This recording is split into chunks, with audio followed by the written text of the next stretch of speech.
Consequences lifts the curtain between the creative and business side of entertainment. There are those that create content and those that deal with the business consequences of making it. Featuring live interviews with industry disruptors, we showcase the process and aftermath of creative content development.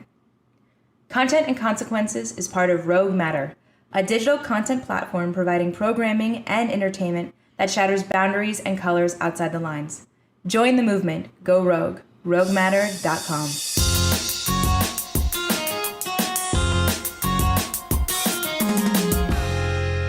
Hello, everybody. This is Jordan Elizabeth Gelber with Content and Consequences. This week, we have a wonderful guest, the one and only Jayjit DasGupta. Jay, what's up? Hey, how are you doing? Good to see you. It's great to be actually visually talking to each other. I know. Yeah. It's so funny because you and I like talk randomly and then we have these conversations like we've just been best friends forever. But I have to give a shout out that Jay was like my first real Clubhouse friend. Yes, indeed.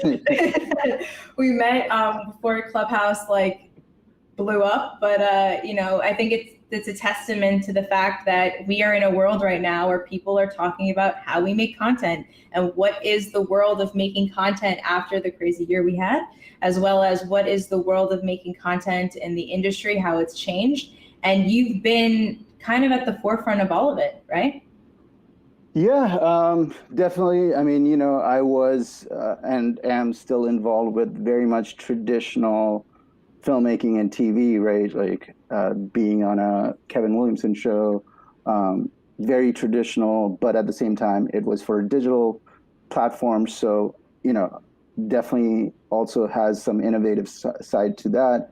But, had the pandemic not happened, I wouldn't have discovered Clubhouse or, wouldn't have discovered Hooked, right? Hooked was a digital platform that reached out and I directed for them and, wrote for them and, did 100% remote shoot, which is incredible. That's a good lesson for all of us and on how the future of content can look. So lots of barriers coming down for anybody who wants to make content. Yes, we are. I was saying this the other day. We are in the renaissance, I think, of making content and kind of paving the way for your own career and having so many different facets. And I do want to talk about Hooked in a second. But before we get into it, we need to say, like, Jay, who are you? What do you do? What's your backstory? Yeah, the backstory, right? It's the Mythic Quest episode of the Mythic Quest.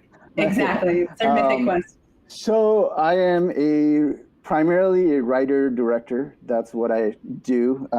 And when I don't get to do that, I sometimes produce for other filmmakers who I think are incredible.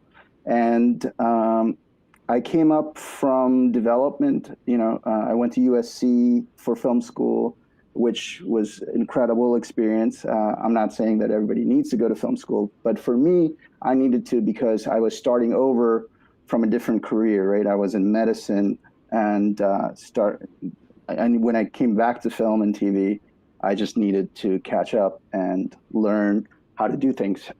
So I went to USC. After graduating from USC, actually while I was at USC, I was directing commercials, and that sort of was my first splash into the professional filmmaking world. And still am doing commercials whenever I get the chance because they're just fun to do. So commercials, and at the same time, just because I come from a very story background, I spent my years at USC interning and then eventually working for development companies because I wanted to really build that story structure skill. And knowing what sells, what doesn't sell, why it doesn't sell, where are the problems in a particular story. That was really important to me because I realized hey, someday I'm going to show someone my script, whether it be to write or to direct. And I need to know who the gatekeepers are in this world. And so that's just my sort of that, ironically, the medical side of my brain where it's just oh, how do we solve this problem? And you just go, and there are people the more people you know in development, the easier it will be when you have something to offer. That's just the way I operate. And so we did that, and then I got picked up to be on Kevin Williamson's second season of Kevin Williamson's Tell Me a Story, which I was the assistant to the producing director. That's where I started, and sort of helped them with other things, which was great. And got it from that. I got attached to direct my debut feature written by Michael Peterson, who was the showrunner of Bones. And that's where we are now. It's so funny. You said mythic quest, right? And we were talking about the gatekeepers. I think all of us creatives were in this mythic quest to discover like who the gatekeepers are. And then finally we lift the curtain and realize they're people just like us who are just trying to find out what's to come. I mean, I think Clubhouse really opened that up too. With social media right now, a lot of people are engaging with people they wouldn't have been normally able to. And I mean, it's a testament to like where we are today, like you and I have been communicating. Going back on like what you've done, you did start in the medical industry. One of the way I discovered you is you were in a room and you were talking about COVID compliance. I don't want to, cannibalize another interview talking about COVID, but I think it really shed a lot of light on kind of structures and things people need to start thinking about. I personally feel that when it comes to production, on the creative side, people are like, yeah, I need a DP and I need like a lighting guy and I definitely need an editor, but they forget about like health and safety. And sometimes they forget about insurance and they 100% forget about marketing. But like, I think you were very much championing the fact that people really need to take this in consideration, right? Yeah, absolutely. I mean, for me, the funniest way, well, not so funny, but the interesting way I got involved with COVID compliance was I was on a film independent panel, or indie films panel rather, and as a director and a writer to talk about how we would deal with COVID. And then someone who was a health coach started to describe how they would handle things, what the plans were. And this is before kind of like DGA and AMPTP came out with their protocols altogether, right? This is early on in the pandemic. And what ended up happening was as the person was speaking, I realized like a lot of it was incorrect, right? And because of my background, and also, my producerial mind, I was like, wait a second, I can put together a team of doctors who are on the front lines doing this, right? And that's how I sort of came up with Healthy Film Set, which was a COVID consulting company. And, we consulted with Warner, we consulted with Netflix, now you don't win some of these pitches, but that's all right. But it became very, because, the good thing about having gone to USC is that USC really stressed safety as a thing. So like we had to do, like for every film project we ever made, we had to do these hazard forms of like how we had to like literally explain how we would, sort of mitigate those hazards and what our plan was if things go wrong, that kind of thing. So I really, really applaud USC for teaching us that. And it's one of the reasons why I stay away from sometimes like very low budget indie filmmaking, because one of the big things that ends up happening is people compromise or just outright don't consider health and safety. And that's a really problematic issue because, a lot of things can go wrong. And filmmaking, whatever it is, and as great as it is, should not be a situation where someone's health is in jeopardy, right? Like that's just not a thing that we should be working towards. Not at all. Not at all. It's so interesting when because you and I both were, I think, passionate creatives, but we took different turns in our careers and then we came back to what really drove us. And it's so interesting to me to see how many lines cross with entertainment and so many other verticals. I find that so unique, and that's what gives you like a superpower, right? Like I have this entire log of information that I went through that I can bring and be a better director, be a better producer, be a better person, because I'm thinking of all the different steps. So aside from obviously health and safety, you're talking about structure. And as I say on this podcast all the time, this is called Content and Consequences, where we highlight the consequences that happen with making content that people really forget about. And you and I briefly spoke earlier today about structure and how we work with a lot of shows. Jay is part of my amazing advisory team at Aperture. And I really was drawn to you because you had such a great development mind when it came to show running and story development. And when we have shows that come our way, I'm very anti-pilot because I feel that people forget what happens after the pilot. And I also have come across the same issue you've had, where we get a lot of these great shows and it's either really sporadic or they focus on getting the most fanciest camera, but forget that you had a script attached to the production. Or it's oh, I'm going to spend all this money on this great location because it's all about that. And they forget that no, you should have probably gotten a showrunner. Most people don't even know what a showrunner is. But talking about structure, what are some things that you have discovered in this new indie film and TV world that you've been a part of are consequences that people don't consider, and it makes it fall apart? First and foremost, for me, it's just that a lot of the shows that we saw and could not really consider is because of the fact that they're just shows that already exist and someone just did, and they made their version of it, except they didn't really put their soul into it or their touch into it, right? They just made their version. But, say you're making your version of Parks and Rec, you have to have a reason why your version of Parks and Rec is ever going to be seen by anybody, because Parks and Rec already exists, right? So that things like that.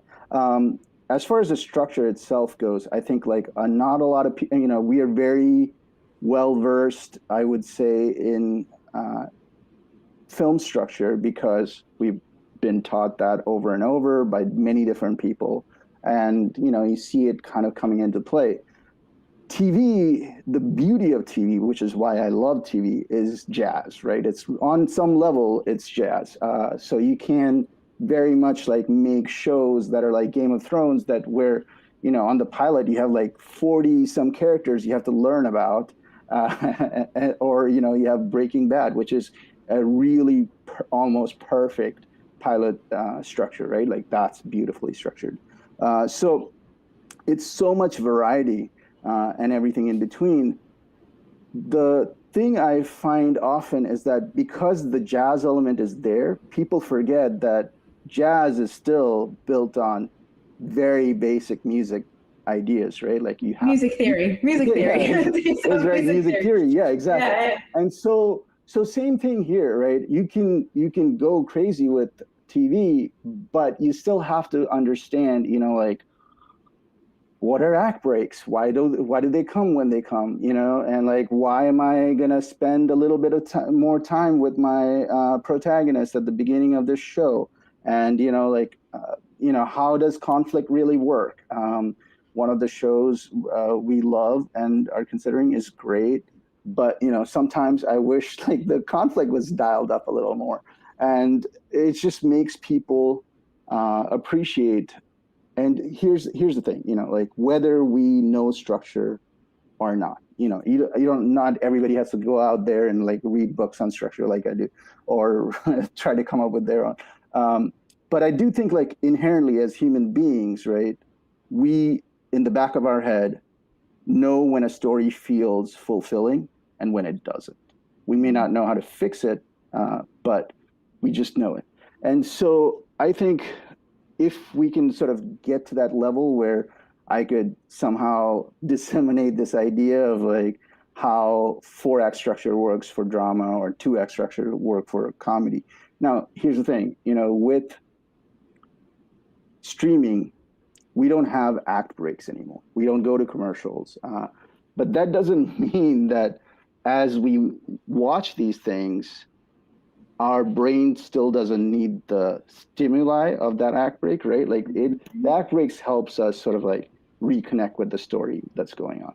And so some of that is kind of missing. And, just the idea of length is a big thing, right? One of the things that we discovered is that if you're trying to make a pilot, it has to feel and look like a pilot, right? One of the biggest things I learned from the commercial side of directing is that when I was making spec commercials, the big rule was it's not a good spec if you can tell it's a spec. Same thing for these kind of pilots, right? If I have to think like, oh, wait a second, is this could this not? I mean, this does not exist on a network, right? And that's the thing. I think the quality has to sort of match because, and it's not just the quality. I mean, the quality can be always improved upon after it's sold, but it's the length. Like you have to kind of get to that idea that like dramas are between 40 to 55 minutes, or comedies are between 20 to 24 minutes. Like these are the very basic things that we have to get to. That's not to say. Yeah. No, I think that's brilliant what you said. And I love your analogy to jazz, because even though, a lot of great jazz is also improvised, but it still sounds like jazz. Like people forget that there is a reason why there are these building blocks. Like I always compare, producing to like baking a cake, right? Because there's so many elements that you need, but you still know when you make a cake, you're going to need eggs and milk and flour, or some variation of eggs and milk and flour. You're not going to just put flour and hope it's going to somehow be the best tasting flour and make something. I mean, I love the fact that you're saying all this, because especially with pilots, I find it's become so archaic. Like I think if you're gonna make a film, make a film. Like I think there's such an art in filmmaking. I still love films. I just love the art of television, because I miss reading books and experiencing books, and TV in its own new amalgamation because of streaming. I found it reminds me of like reading a great book. Like every episode is a new chapter that you really like marinate in, and there are all these different like character arcs. Like I admit I am not a good writer. I can come up with some great ideas. I can write a good monologue every now and again, but writing is not my strength, and I know that, and I bring people around because of the fact that there are so many exciting entanglements when it comes to TV writing specifically, that or writing for TV, that like people I feel do not consider when they come up with the pilot. They don't care about they care about like the A plot. They don't care about the subplots. They don't care that like Johnny needs to debut at the fair, but then along the way his mom found a bike on the side of the road, and that bike was this bike that he lost a couple years ago, and it all ties in together. Like people don't think about all these great forks in the road that happens in our everyday life. Like you and I are having a meeting right now, and we know that the people that we're working with are discovering something, and who knows, we could be talking about this while they're discovering it, and later on we're going to have that meet cute where the discovering is going to happen to you.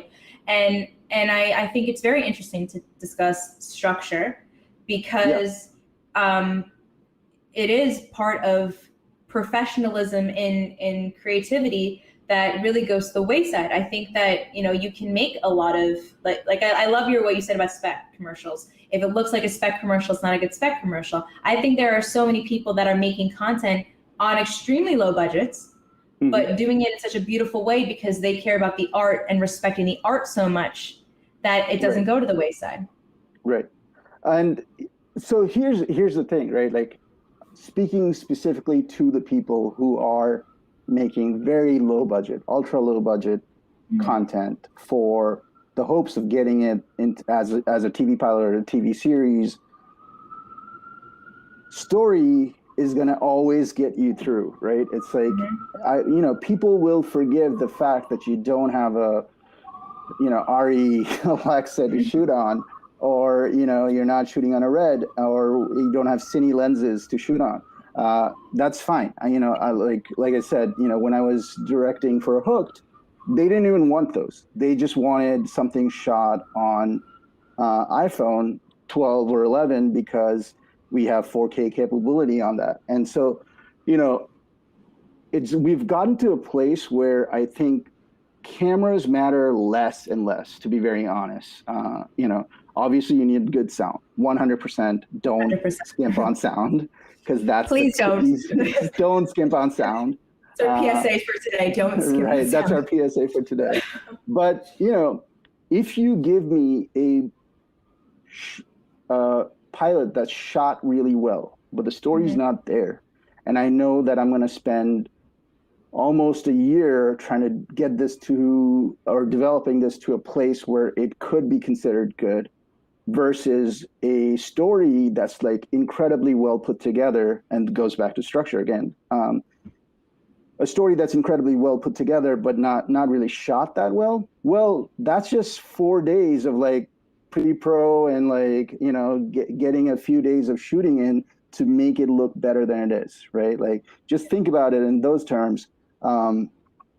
So it's just the thing. I think like it's always easier to fix the visuals when you buy a show, because you can recast, you can do whatever you want with the crew.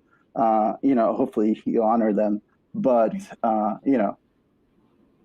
you can give them the tools very easier, right? Like, they didn't have the budget, we can give them a budget and you can make things better. But when you don't have the story right, that's just a headache. You're just spending hours, days, months even trying to get it right. So I would encourage a lot of people, especially going to Catalyst, going to any other web fest or pilot fest or series fest, is that just try to understand story and story structure, and maybe we can sort of figure out if we can, as part of Aperture, we can do a masterclass or something where I teach people at least the very basics of TV structure, so that it's just ingrained, and like right now we can even give a little bit of it, which is, as you were saying, right? Everybody knows the A story. This is what my protagonist is going to do over the course of this pilot or series. But a really good pilot has 3 storylines at least. Oh, well, mostly 3 storylines. Right? You'll find some exceptions to that rule which have more than that, but mostly it should be any good ABC story. And like we were saying, they need to kind of like eventually build together and weave together by the end of that pilot, where you go, oh, right. And the other thing I think, which is very basic structure, that sometimes I'm not seeing, is that a good pilot raises a lot of good questions, right? It's not just a hook at the end that's going to get you to watch it, but it's the continuous questions as the viewer watches, goes, wait, like that information just told me like there's 5 things going on here, and like I want to know what how those things work.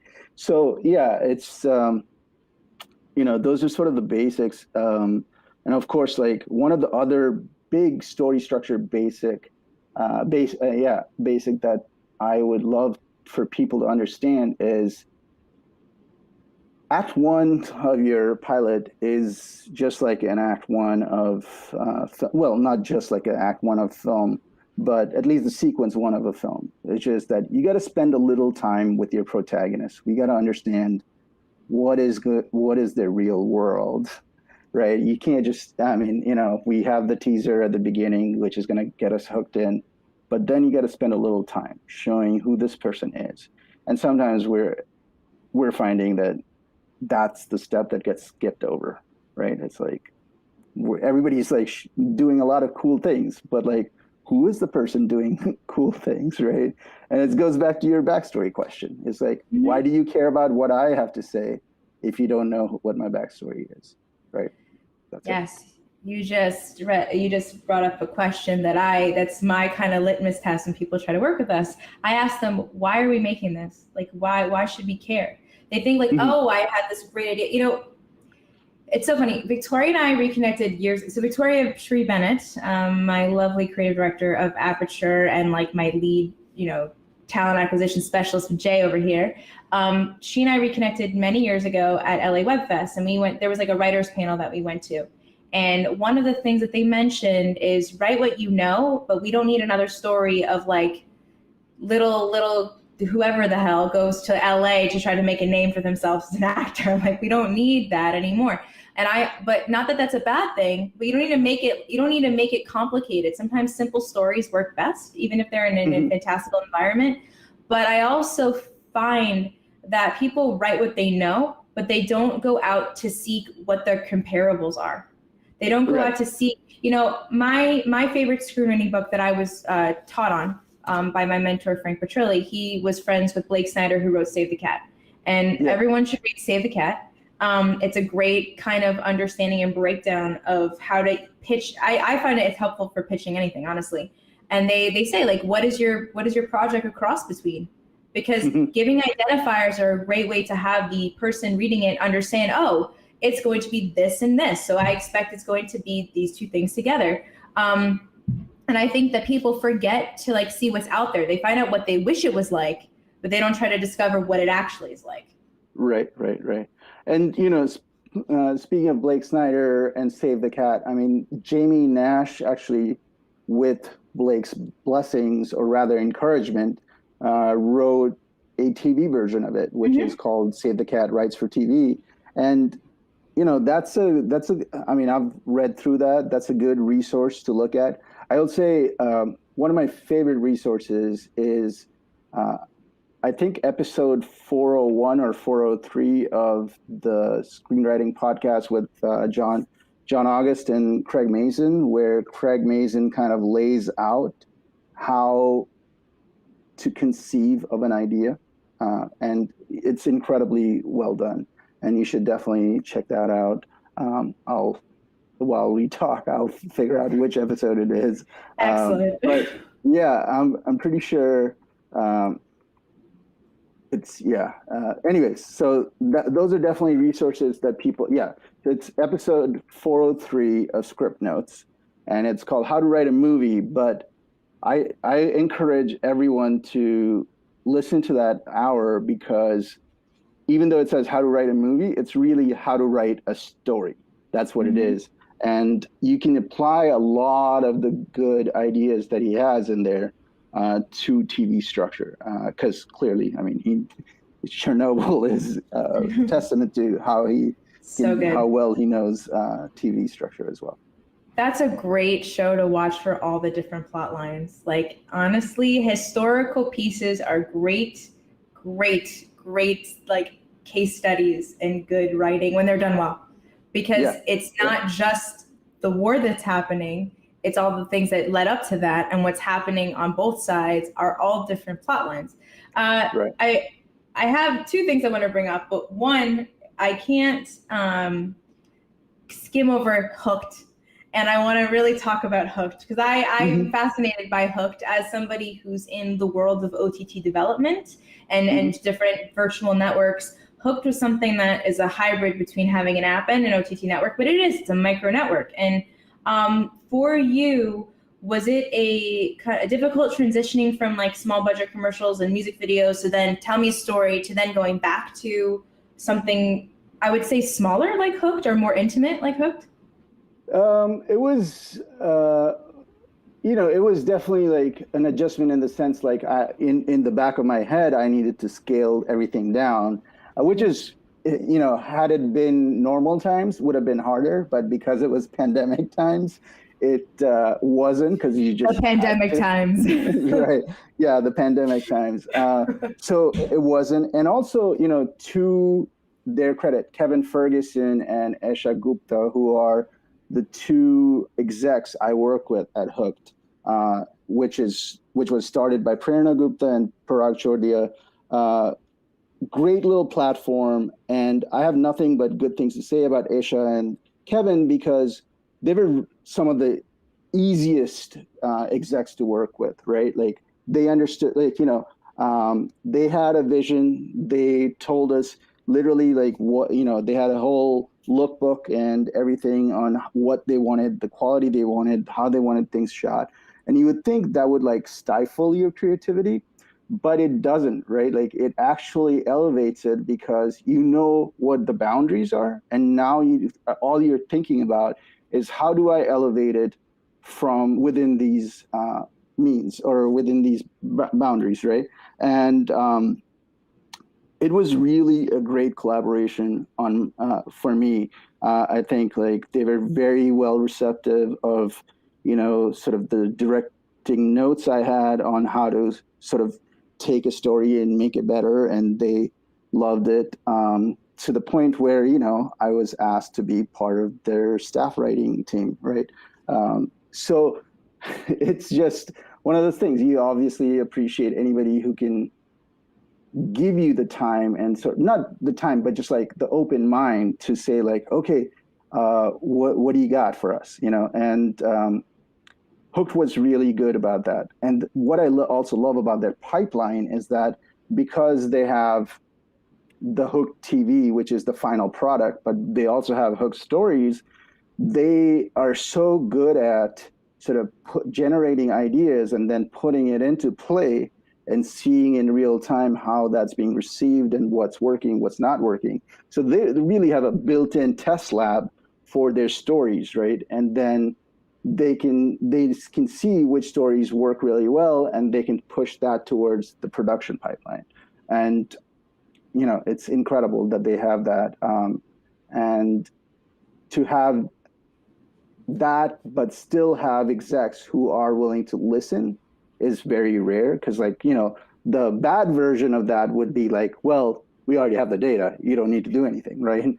But the good version, which is what Hooked was for me, was we had the story, and then I said, well, let's elevate this even further, and they were very open to it. And I didn't come from an ego standpoint, which I think kind of helped, because I think like I know of other directors who kind of like tried to change story without really talking. So one of the best things that happened to me while I was at Tell Me a Story was my boss is Jeff Thomas. He is so good at giving notes on story that really center around elevating story. It's never like, I want this. It's like, if we do this, then the story gets to this level, right? And it's higher level. And that was a really great thing to watch over and over for over like 7 months of working with him, because at USC, I love USC, but sometimes I see a lot of students just take writers' works and then they like give their input, and because they're making the film for the writer, they often have a little bit power associated with that. So things change, sometimes not for the best, right? Or they're coming at it from a place where it's not really making the product better. Whereas when I watched Jeff do it on Tell Me a Story, it was always to serve the story better, right? And that was an incredible lesson, which clearly helped me when I worked with Kevin and Aisha at Hooked. And like I think they appreciated the fact that I didn't say like, hey, I want to, like I'm the director, I want to change this thing.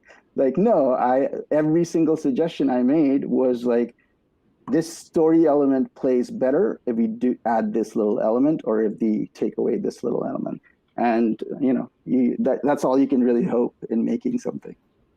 Yeah, I think that's so true. It goes like and that comes full circle with everything we've been talking about. It's all about, goes back to the story. Like people forget, it all goes back to the story. I think I'm happy to see that kind of like the trends and virality of content, making it like something super viral for like a hot minute, has kind of dissipated, and then we're back in this quality of storytelling, which makes me really happy. But going back to just Hooked for another quick second, what I love about the platform, which you mentioned, it's got this like built-in focus group. I thoroughly believe that technology is the future of many things. It's the future of entertainment. Obviously, it's the way that we digest most entertainment, and that's why I'm so fascinated with Hooked and platforms like Filmocracy and platforms like we're developing, is that we're really trying to understand how people are engaging with these things and how we can be better and how we can help push more stories and undiscovered stories.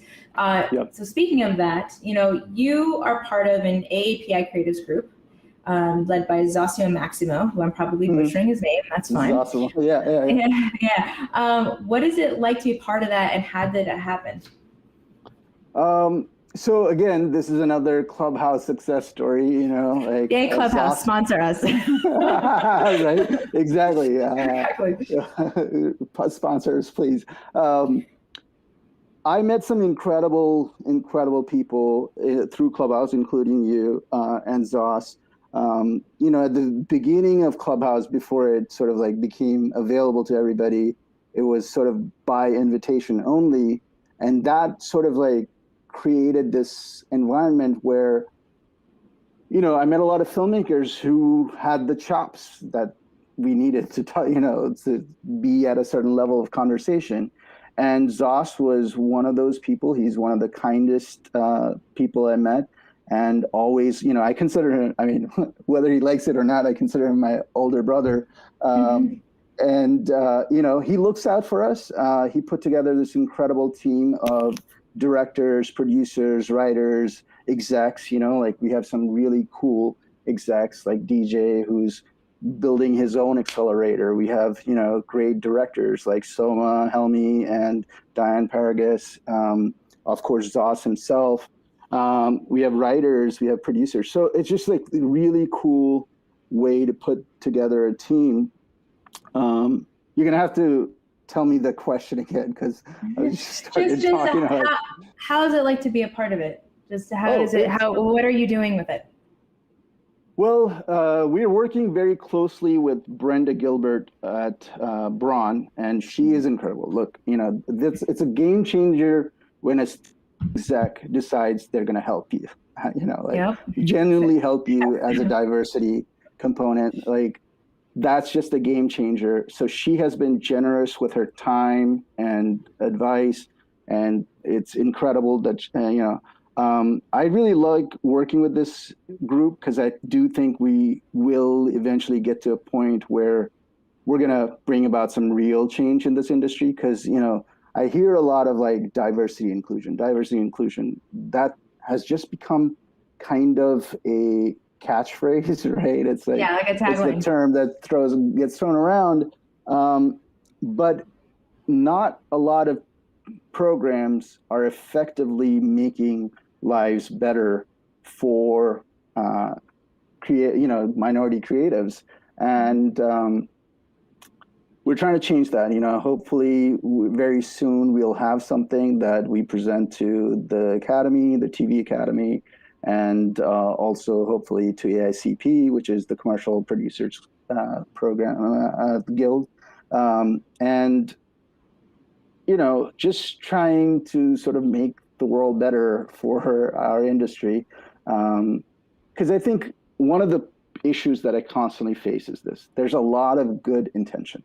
I think and I appreciate everybody who is doing a diversity and inclusion program, and I think they're actively every day trying to make the world a better place by giving voice to the voiceless. But I think a lot of it is that, there is a real world component to filmmaking, which is money, right? Like, we need to be able to feed ourselves. We need to be able to pay our bills. What? You don't do it for free. You don't want to just do it for free. Right. I'll feed you craft services. We'll get you Chipotle to sponsor it. Let's do it. So, and because unlike the European countries or even South American and other countries in the world where there is state, subsidized film and TV, we just don't have that, right? It's like us for ourselves. And in some ways that's good, in some ways that's not. But one of the harder things is like when you do I've been part of several programs, right? I was part of the Television Academy internship. I was part of CDDP, which is the Commercial Directors Program. There's a lot of cool things that are happening and a lot of good intentions, but I think there's a disconnect between taking the good intention and bringing about actual real change that matters to these filmmakers, right? And which is, in one word, to get hired, right? Like that's getting hired is the thing, is one phrase rather. And hopefully we can do that. That's the big goal, is to make sure that we can change this industry where people, when they get into these programs, are going to be hired after that, and not just kind of sit on the sideline and then apply to another program and where they get in and they build a great resume, but not the resume is not so good. Yeah, yeah, so exactly. long. It's so long. Yeah, exactly. Yeah. I was the third PA of the second PA on this fun film I made 10,000 years ago. Can you please hire me? Right. Jay, I think it's so wonderful how much of initiative you take, and I believe that more people need to come together in providing jobs. It's not so much like, oh, I need my story to be told. That's a huge part of it, but also creating job opportunities. And I think that, you and I were both people that were very fortunate to not only find jobs, but create jobs during the last year. And I know I'm very grateful to you because my biggest inspiration with the network I created was that I wanted to make obviously we still take feature films, so no shunning on feature films and short films. But a big thing about this was that I wanted to kind of create something that was like the Blacklist, but for TV series. But it already built one. So we want people from all over the world to send us stuff that they think is great that hasn't been made yet, and really shine a light on these undiscovered voices. And I'm very grateful to have you on board. You've been such a wonderful voice and helping us push this initiative along, because we are very passionate about all these wonderful things. So before we go, where can everybody find you? Okay, I'd be your best friend, of course. But I'm your best friend. Thank you. Well, first of all, thank you for having me as part of this group, right? It's a really cool group, and I think it's really cool to see, AAPI I love because we're trying to work at it from a grassroots kind of perspective. I love Aperture Team and Star Baby and you because you're trying to do it from the other side of that coin, right? It's just the idea of okay, if we have product we can sell, then we can say hey, this is what I call the YouTube Bono side of the coin, right? So AAPI is the Rage Against the Machine kind of style, where we're kind of sort of getting at it from the grassroots side. The YouTube Bono style, because it's they figured out they can be political once they sell a lot of stuff, right? Exactly. And that's what they were till they became what they are now. But at their height, they could be vocal about their politics because they were selling a lot of CDs. So I think same thing here. I really love that aspect of it. As far as reaching out to me, I am at jayjitdasgupta.com, so anyone can find me there. But I'm on Instagram and at Twitter at jaydasgupta. JAYDASGUPTA. Find me, and we'll chat, because I hope we chat. There's lots of things where I would love to help others. And that's really whether I've left medicine or not, at the end of the day, that's still the goal, right? It's to help someone and help the world be a better place. I mean, I think it's kind of mind-boggling to think that surgery or a good surgeon in their lifetime will save 100 to 200 or maybe 500 lives. But a TV program can reach millions in just one sitting, right? And, if you start seeing people like you on TV and you've never seen that, if you start seeing people like you in roles where you've never seen that, that's a big change. And I think, I'm not saying someone said to me, hey, so you used to be in medicine and now you just tell lies. And I'm like, okay, aren't they nice? There's a really pessimistic way of looking at things. But it's okay. People, I believe in this idea that sometimes art is the lie that teaches us the truth, right? We have to tell. Oh, wow, truth bombs right now. Right? We have to tell our story more dramatically than it happens in real life, because then you get to appreciate what's happening in real life. And maybe there's an issue that you didn't know about, didn't care about, but once you saw it on TV or film, now you're dialed in, and that's all we can do. Awesome. Well, I am so happy I got to interview you today. You are one of my favorite people. Thank you. Thank you. So everybody, please keep a lookout for Jay DasGupta's great content that he's going to help us helm on Aperture and all his amazing projects that he's working on. And thanks for listening to another episode of Content and Consequences.